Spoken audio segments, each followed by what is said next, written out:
Welcome to the Nebraska Shoot-Around. Anna Bellinghausen and Drake Keeler joining me on the phone this afternoon. Drake, we saw a heartbreaker with Nebraska women's basketball, 74-73 loss at Illinois. Take me through your biggest takeaways. Yeah, that was a tough one. It's one we knew was going to be tough. That's a good Illinois team. I think the better than their record shows phrase gets overused a lot. But Illinois really does fit that. Beat Indiana at home as well. But it's a tough one for Nebraska. They lost out on the Big Ten tournament double bye. It's a game you should expect them to win. And even though they were trailing a lot of that game, they had a 7-point lead with 5 minutes to go, couldn't finish it out. So a lot of things to be disappointed about, even if it isn't, necessarily a crushing loss in the big picture. But Illinois played well offensively, and Nebraska's offense went cold in the final minutes. Mm-hmm. Speaking of the big picture, how does this affect March and their potential seeding? Yeah, it's like I kind of said, it's not, crushing in that they're still well on the way to being a tournament team, but, probably moves you down a seed line and makes it, puts you in that 9, maybe even 10 seed range. And that's not really a place you want to be. Obviously lower seed, the worse, but also limits your ability to get up to maybe a 7 seed and avoid a potential second round matchup with a 1 seed.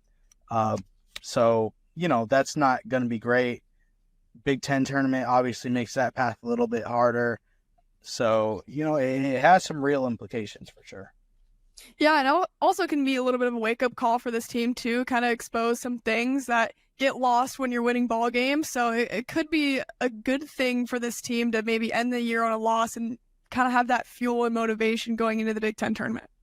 Yeah, I mean, you hope they can use it well. I think that the first game they play has the potential to be a tough one, that they're going to play the winner of Purdue or Northwestern. I'm kind of just assuming that Purdue's going to win that game. That's a team they've beaten twice.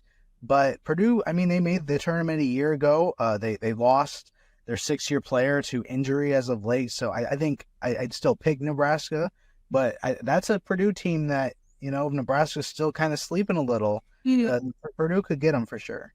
Yeah, let's talk Big Ten tournament. So that bracket is completely solidified on Wednesday, March 6th, the day Nebraska will not play. Northwestern versus Purdue, Drake, like you mentioned, the 13th and 12th seed.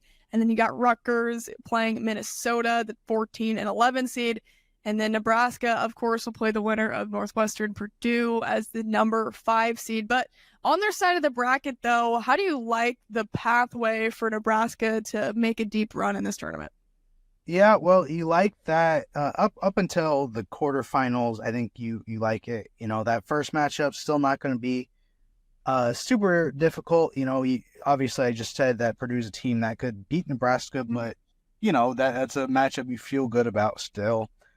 Obviously, you avoid the top 3 until the semifinals. You play Michigan State, a team you've beaten. That's a really good Michigan State team. It's been remarkably consistent this year. But you like that matchup better than Ohio State, Iowa, or Indiana. But I do think, like, if they were to win 2 games, I think that the Ohio State matchup's probably the worst of the top 3 for them. Not just because they're the 1 seed, but Nebraska really struggled against that full court press, and every team does, but like Nebraska really struggled, and I don't know if they can deal with it enough to, have a chance to pull that upset. Yeah, it'll be interesting to see how far the Huskers go. It's also a sellout year for the Big Ten women's tournament, the first time that's ever happened. Pretty cool stuff there, Drake, for women's basketball. Yeah, obviously, Caitlin Clark just continues to bring so many eyes, so many tickets. It is ridiculous. And you hope that, the people in attendance, lots of Iowa fans, but, everyone in attendance to see the talent that this conference has for sure. That, I mean, even just beyond the top 3, that Michigan State team is really fun to watch. Nebraska's got a few great players. That there's a lot of talent just up and down the conference, and I think that's really exciting for the sport. Yeah, speaking of that talent, let's talk Big Ten awards that were just released. Natalie Potts, Freshman of the Year for the coaches side. But Drake, kind of a controversial thing, did not get picked by the media for that role there. Yeah, that was shocking to me. No disrespect to Mary Ashley Stevenson of Purdue, who got that honor from the media. But her numbers have been worse than Potts in just about every area. She's had a bigger role in terms of minutes for a worse team, and Natalie Potts has been better, and it's hard to make an argument otherwise, having watched both. So that was really surprising. Obviously, she was one of the top three. Mary Ashley Stevenson easily one of the top three freshmen in the league. So congrats to her on that honor. But yeah, that was one of the more unexpected things to come out of these awards. Yeah, surely was surprised when I saw that get released. But going down first team and second team, 2 Huskers were honored as well. Alexis Markowski, first team. I feel like that's well due for her. Yeah, it was really impressive, the leap she's taken this season.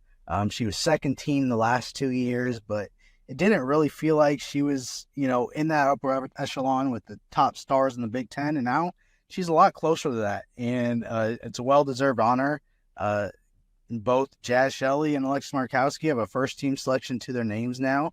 Jazz, obviously, second team this year. But, they're 2 really talented players, and they are pretty much, on the same level right now, which is really impressive in terms of what it shows for Markowski.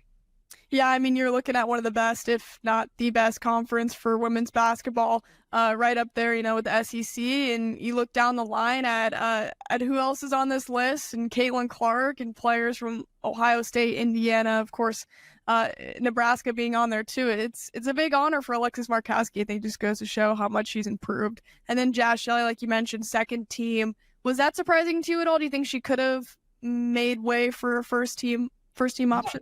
Not really. I think she had an argument for sure. I think you could make an argument that she could have been on the first team over Markowski. I think some would argue that. But she had 12 points a game. That was less than she had last year. The efficiency numbers were down. Obviously, like beyond that, the argument is that she just makes such an impact with her passing and her defense. That offense runs through her. She's a really great player, but, the numbers just weren't quite there enough to get the nod over some of the better guards, over some of the other best guards in the conference. Yeah, and moving forward, too, throughout this Big Ten tournament, what do you think will be most important for this Nebraska team? Because I feel like a lot of the duties are going to rely on the bench, too, and how they can bring a spark to this team. Yeah, it's important.